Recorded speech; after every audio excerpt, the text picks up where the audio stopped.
Hier, les juges de la Cour pénale internationale ont rendu justice pour les enfants d'Ituri.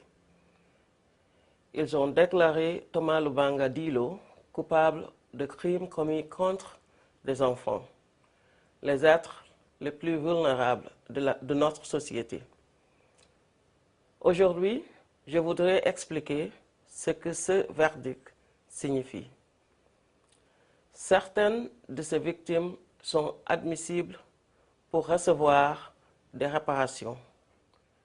Les juges ont déclaré que ce processus commencera à partir du 18 avril et le monde en saura alors plus sur l'impact des crimes de M. Thomas Lubanga. Le 18 avril, l'accusation présentera également ses observations en ce qui concerne la peine d'emprisonnement qu'elle estime adéquate. La question doit être posée. Quelle peine serait adéquate pour celui qui a ravagé la vie de tant d'enfants? Nous entendons demander une sanction proche de la peine maximale.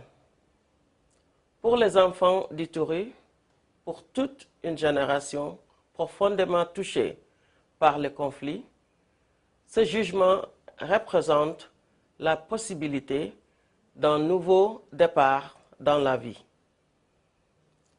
Ceux qui ont été contraints de tuer ou de violer savent désormais qu'eux aussi sont considérés comme des victimes. Les jeunes filles enlevées pour servir d'esclaves sexuels savent que leurs souffrances ne seront pas passées sous silence.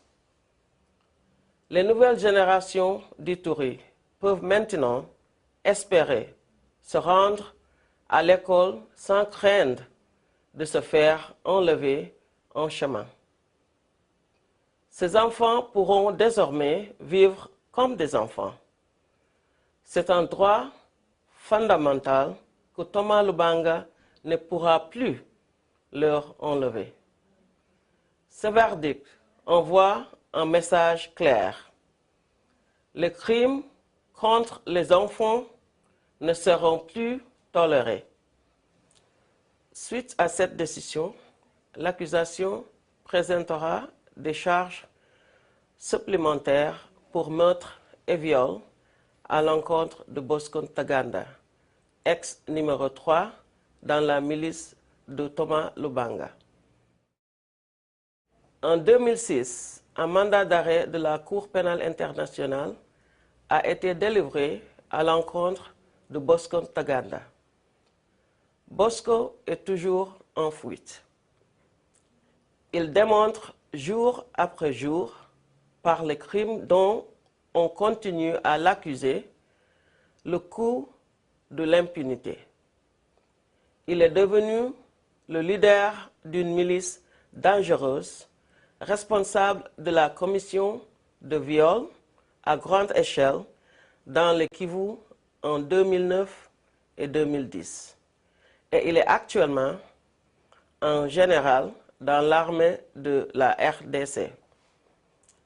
Il est temps d'arrêter Bosco Ntaganda.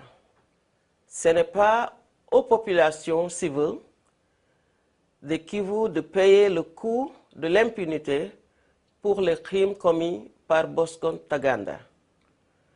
Comme la Cour vient de le démontrer dans l'affaire Thomas Lubanga, il est temps que les criminels payent pour leurs crimes.